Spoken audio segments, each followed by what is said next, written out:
ওফো দেখো ধাতু মাছ। এই হচ্ছে সিঁড়ি দিয়ে এবার উঠছি। সিঁড়িটা কিরকম দেখো সব।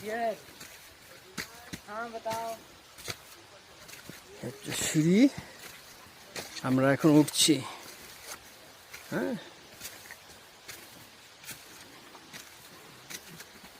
এই এক একটা ধাপ করে উঠছে।